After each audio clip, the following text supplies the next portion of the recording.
October 14th, 1943. Bordeaux, France. A U-boat pulled into port after 205 days at sea. That's nearly 7 months, in a steel tube, in the Indian Ocean, with the same 50 men. No fresh air worth mentioning, no natural daylight, temperatures in the engine room that made sustained thought difficult. The food had long since started tasting like diesel fuel. Crew members had one change of underwear for the entire voyage. When the conning tower hatch opened, the shore crew who'd come to help them in reeled backwards from the smell. The commander who stepped off that boat was Wolfgang Luth. He was 29 years old. He had just completed the second longest combat patrol of the entire war.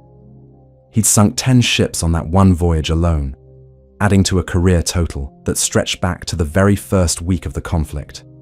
46 ships, over 225,000 gross registered tons of Allied shipping. More tonnage sunk than all but one other U-boat commander alive, and that was the problem. He had become too good, too valuable, too famous. The German Navy had spent years turning him into a symbol, a name the newspapers printed, a face on propaganda posters, a decoration the regime could point at when it needed proof that the submarine war was still winnable. Symbols don't get sent back out to die. Not when the mathematics were getting brutal. They needed him alive. More than that, they needed him teaching. So, they pulled him off the water. And in doing so, they revealed, without meaning to, just how desperate the situation had become. To understand why Luth's removal from combat mattered, you need to understand what the U-boat war had looked like at the beginning. The strategic logic was brutally simple. Britain was an island. An island survives on imports, food, fuel, ammunition, steel. Sink enough ships carrying those imports, and Britain couldn't fight. Sink enough ships carrying American supplies across the Atlantic, and the invasion of Europe became impossible before it started. You don't need to defeat the British Army in the field. You just strangle the supply lines until the other side has nothing left to fight with. In 1940 and 1941, it almost worked. U-boats were sinking merchant ships faster than Britain could replace them. The situation got bad enough that British officials privately worried about running out of fuel oil for the Royal Navy itself. In March 1941 alone, submarines sank over 350,000 tons of Allied shipping. The crews called this the happy time, a phrase that tells you everything about what came later.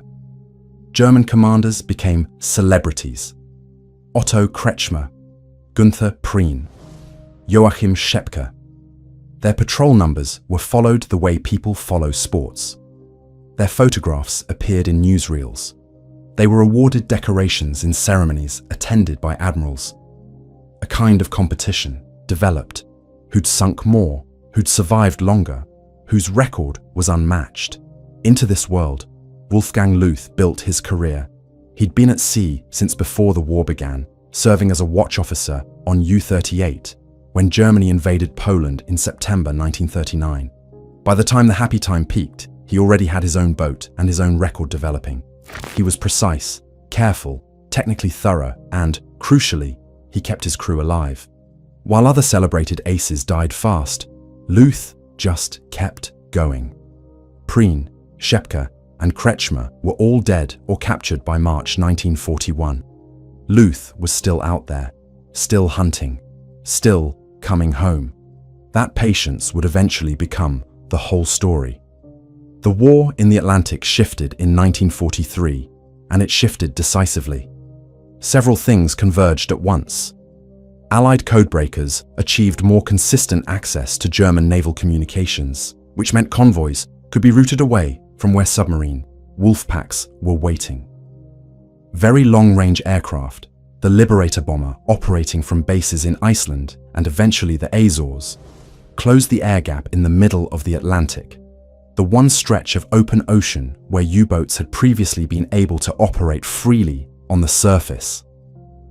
Escort carriers brought aircraft directly with the convoys. Centimeter-wave radar, which the Allies deployed on patrol aircraft, could detect a submarine on the surface at night before the boat had any warning at all. The previous radar detectors that submarines carried couldn't pick up these new frequencies. Boats surfaced to recharge batteries. Planes found them. Boats sank. And then there was raw industrial power. American shipyards were building merchant vessels and escort ships faster than submarines could destroy them. The math that had once favored the U-boats inverted. In May 1943, what the German Navy would call Black May, 41 U-boats were sunk in 31 days, spread across the entire Atlantic. At that rate, the submarine force was destroying itself. Admiral Dönitz withdrew his boats from the North Atlantic convoy routes. He called it temporary. His men understood it for what it was. The casualty figures inside German submarine command were being tracked weekly. The numbers were becoming unsustainable. New crews were being trained and dispatched faster than experience could develop. New commanders were dying before they'd had enough patrols to become good at keeping themselves alive. The experienced ones, the men who understood the Atlantic, who knew the escape tactics, who could read an escort's behavior and predict what it would do next. Those men were irreplaceable, and the Atlantic was consuming them. Wolfgang Luth, operating in the Indian Ocean, hadn't experienced Black May the same way. He'd been 7,000 miles from it, but he came home in October and saw the numbers. He understood exactly what they meant. When the North Atlantic was becoming a killing ground, Luth had taken U-181 south, far south. The logic made sense. Allied anti-submarine defenses were weakest in remote waters. Ships sailing off the coasts of South Africa, Mozambique, and Madagascar were less protected than the convoys crossing to Britain. A long-range submarine could operate for months in those waters before the Allies could develop an effective response. U-181 was a Type 9D2, one of the largest and most capable submarines Germany produced. Over 280 feet long, a complement of around 55 men, capable of remaining at sea for extended periods through a combination of enormous fuel capacity and rendezvous with supply ships in remote ocean locations. His first patrol in this boat departed Kiel in September 1942 and ran into the Indian Ocean. By October, he'd reached the sea lanes outside Cape Town, patrolling routes carrying everything from food shipments to war, material heading toward British forces in North Africa and the Middle East. In November, while still at sea, he received a radio signal awarding him the Oak Leaves to his Knight's Cross. 2 days later, U-181 was engaged by the British destroyer Inconstant in a surface engagement that lasted 9 hours before Luth managed to escape and make repairs. He patched the boat, moved to Lourenço Marques in Portuguese East Africa, and over the following 2 weeks sank 8 more ships, most of them with a deck gun, which preserved torpedoes for more valuable targets. He returned to Bordeaux in January 1943, having sunk 12 ships, totaling nearly 59,000 gross registered tons. 2 months later, he left again. The second patrol departed Bordeaux on March 23, 1943, and didn't return until October 14th. 205 days. On June 21st, U-181 met up with a supply ship east of Mauritius to refuel. 5 other German submarines were present at that rendezvous. U-177, U-178, U-196, U-197, and U-198. The commanders exchanged information and discussed a problem they were all experiencing: torpedo failures, weapons that hit ships and didn't explode. German torpedo technology at that point had persistent reliability issues that cost sinkings and, occasionally, cost lives when escort ships were alerted by the impact, but survived. Over the following weeks, Luth worked the waters between Madagascar and Mauritius. On July 15th, he sank the British collier Empire Lake. He noted in his log afterward that 5 men had been left floating on a piece of wreckage, and that due to the high seas and the 180-mile distance from land, they would probably not be saved. That entry tells you something about what a 200-day patrol does to a man's relationship with the consequences of his work. You note it, clinically, you move on. There's nothing else to do. On August 9th, still at sea, he received the radio signal announcing Germany's highest decoration, the Knight's Cross with oak leaves, swords, and diamonds. He was 30 years old. He was the first U-boat commander in history to receive it. Only 7 men in the entire German armed forces earned that decoration during the war. He finished the patrol and came home to Bordeaux in October. 10 ships sunk, 45,000 tons. His total career record now stood at 46 merchant ships plus the French submarine Doris, which he'd sunk in May 1940 with gunfire in Norwegian waters. 225,000 gross registered tons. The German Navy looked at all of this and made its decision. He was not going back out. Here's what the records don't capture adequately, but what every account from the men who survived makes clear. The inside of a U-boat on a long patrol was a place that eroded you. Imagine being sealed inside a metal cylinder about 200 feet long with 50 other men. There is no natural light.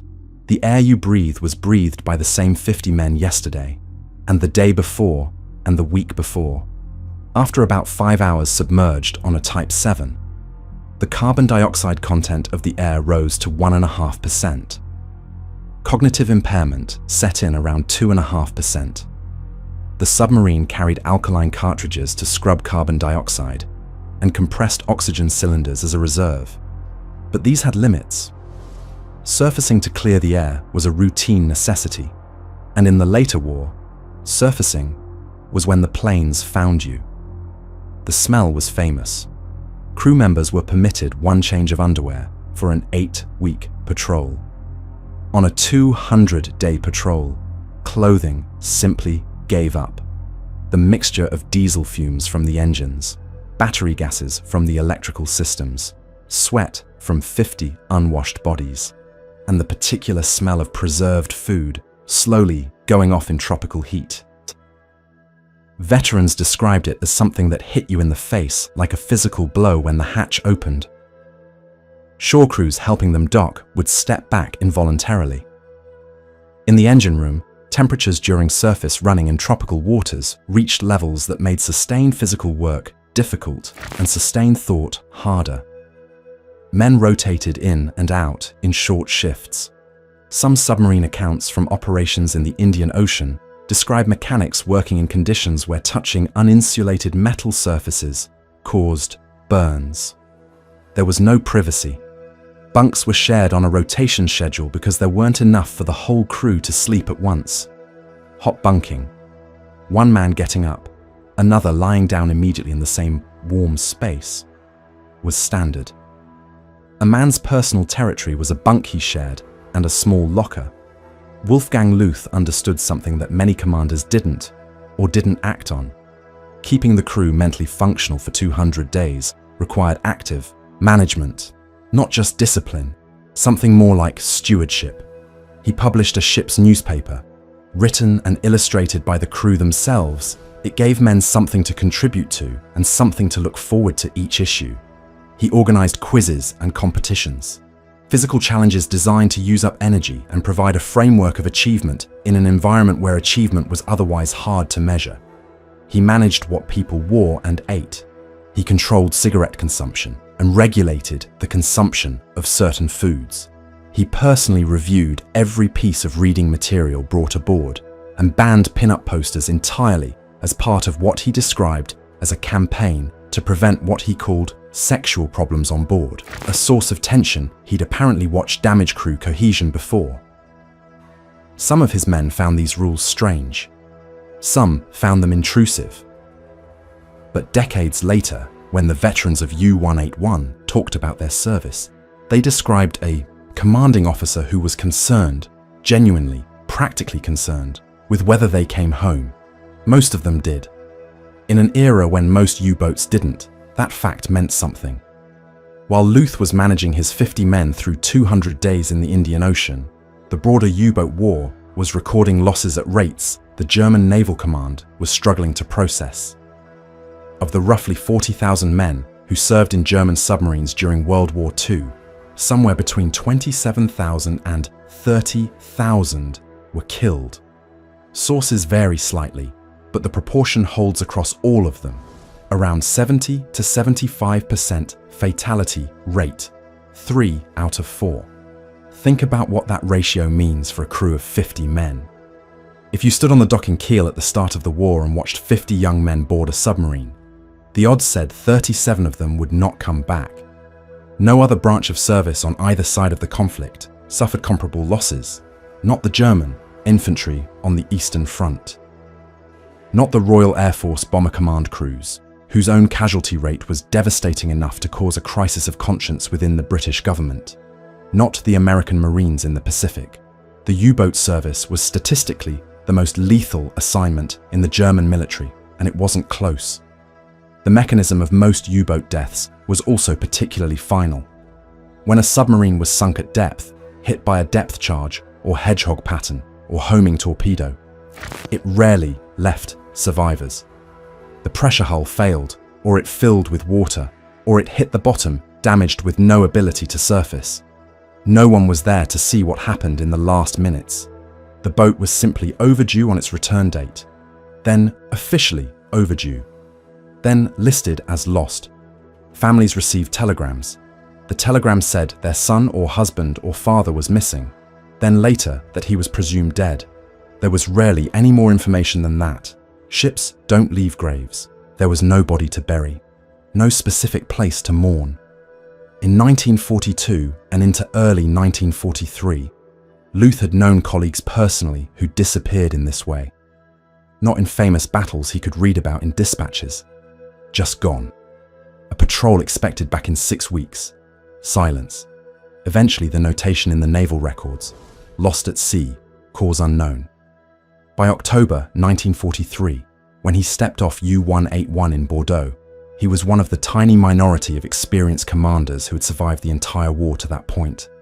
5 years of uninterrupted operational duty, 15 patrols, 640 days at sea across the whole career. Whatever the German Navy was going to do with him next, it was not going to be a 16th patrol. He'd used up more than his share of fortune already, and he had things worth knowing that couldn't be learned from anyone else.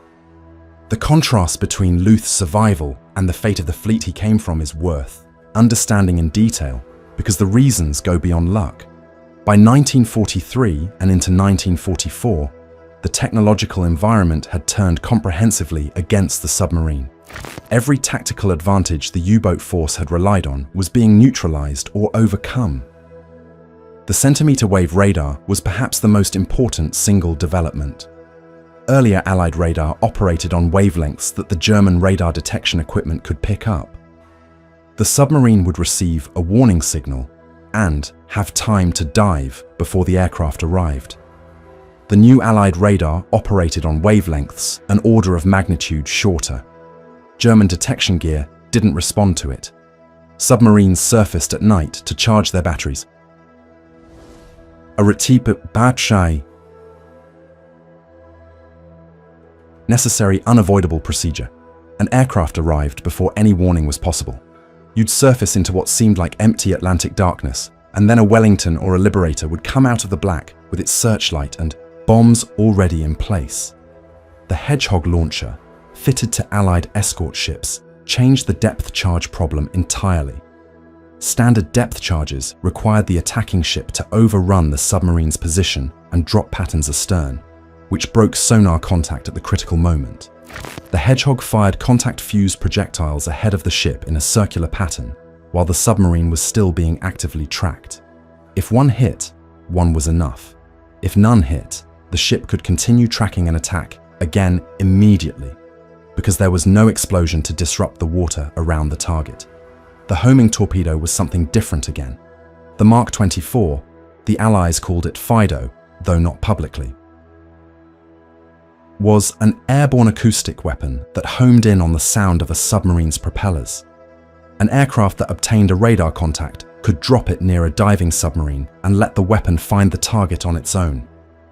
Submarines had no warning that it was in the water. The first indication was impact or near miss. Against all of this, the German response was inadequate. The acoustic torpedo the Germans developed to hit escort ships, which they called the T5, had its own problems. Allied ships quickly learned to deploy noise-making devices towed behind them that confused the weapon. Some German submarines appear to have been sunk by their own acoustic torpedoes circling back.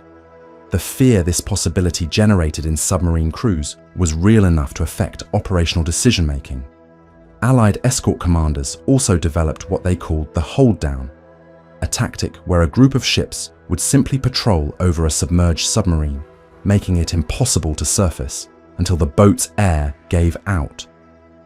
A healthy crew could manage perhaps 72 hours underwater before the oxygen ran critically low and the carbon dioxide built to incapacitating levels. The hold down exploited this hard biological limit. You couldn't fight your way out of it. You couldn't outrun it. You waited in increasingly foul air while the crew grew slow and confused. And eventually, you surfaced into the guns of the ships waiting for you. Some boats chose to fight when they surfaced. That usually ended the same way. The commanders who survived in this environment were the patient ones, the ones who dived deep and stayed quiet and resisted the temptation to press attacks when escorts were alert. The aggressive, ambitious commanders who had thrived in the happy time. The men who surfaced to pursue, who pushed through escort screens, who fought for one more torpedo shot. Those men were dying. Luth had always been the other kind. His record was built on distance and care, choosing remote waters, choosing isolated targets, managing his boat's consumption so it could stay out longer, managing his crew so they remained capable after weeks of close confinement. His survival wasn't random. It was the product of a particular set of decisions, consistently, and made. That's what made him worth preserving. On December 17th, 1943, 2 months after his final patrol, 1 month before his posting to the training flotilla at Gotenhafen, Wolfgang Luth stood before a conference of German naval staff officers in Weimar and gave a speech that historians have studied ever since. The subject was leadership, specifically, how to keep a crew mentally functional and operationally effective across an extended patrol. He talked about the ship's newspaper. He talked about the competitions and quizzes. He talked about managing small frustrations before they became large ones, and about the particular interpersonal tensions that develop among men who can't get away from each other for weeks at a time. He talked about what happens to sexual tension and aggression when 50 men are confined in a steel tube with no outlet and no privacy. He talked about how a commander's attitude toward his crew's personal lives, what they read, what they ate, how much they smoked, was not an intrusion but a professional responsibility, because a commander whose crew fell apart psychologically was a commander whose boat became combat ineffective before the enemy ever found it. He was 30 years old. He spoke from 5 years of continuous operational experience, including 205 consecutive days at sea on his most recent voyage. There was no one in that room with a more specific or more recent qualification to address the subject.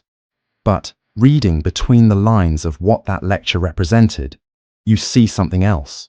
You don't give a talk like that to those officers at that point in the war, unless the problem it addresses is acute and widespread. The U-boat force in late 1943 was experiencing a morale crisis alongside its tactical one. Crews were going out knowing the odds had turned against them. Young commanders were leading men who had watched their predecessors disappear at rates that made the mathematics obvious to anyone who could count. The enthusiasm of the happy time had been replaced by something heavier. Luth's lecture was a practical document about crew management. It was also, between its lines, a document about an institution trying to find ways to function under conditions that were becoming incompatible with the mission it existed to perform. In January 1944, he took command of the 22nd U-boat flotilla at Gotenhafen, a training unit. The next generation of submarine commanders learned their trade from a man who had survived the whole war to that point. while most of the men he'd served alongside were gone. Pull back from the individual story for a moment and look at what Luth's removal from frontline service actually represented in the broader war.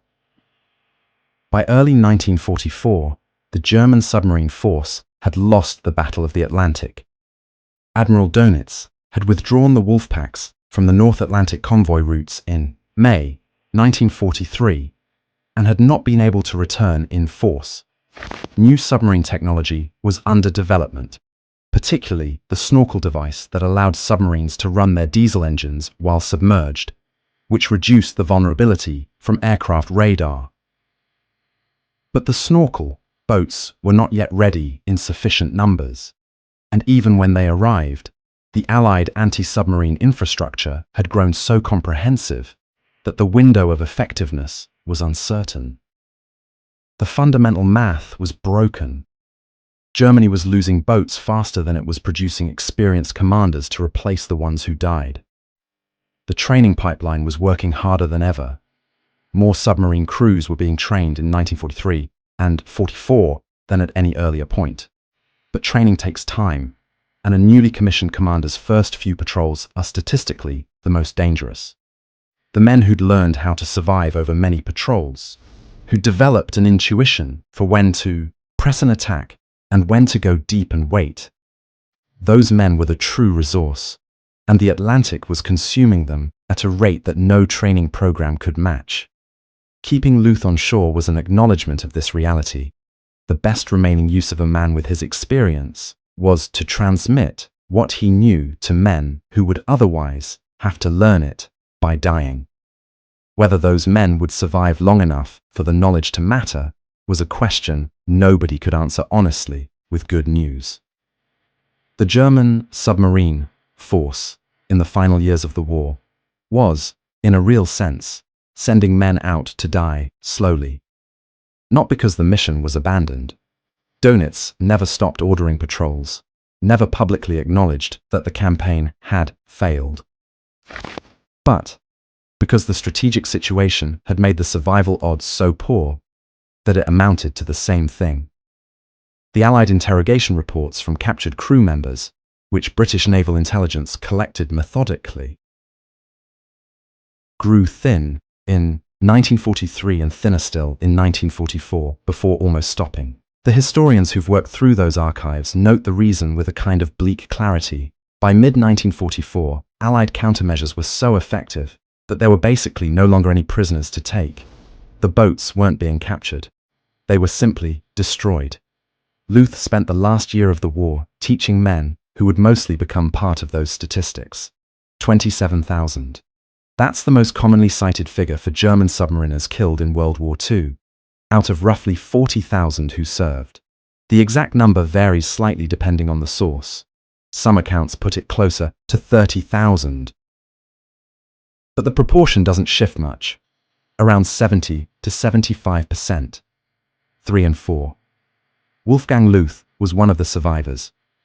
For most of the war, the men who'd shared bunks with him on U-181, the ones who'd read the ship's newspaper he published, competed in his quizzes, followed his rules about cigarettes and reading material for 200 days in the Indian Ocean.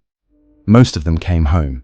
His crew's survival rate exceeded the German submarine average by a significant margin. Whether that reflects his leadership, his route selection, the comparative quiet of the Indian Ocean, or some combination of all three, is impossible to separate cleanly from the record. The variables don't isolate neatly in historical data. But 27,000 didn't come home. They're in the North Atlantic, the South Atlantic, the Mediterranean, the Indian Ocean, inside steel hulls at depth, in water cold enough to preserve things for a very long time.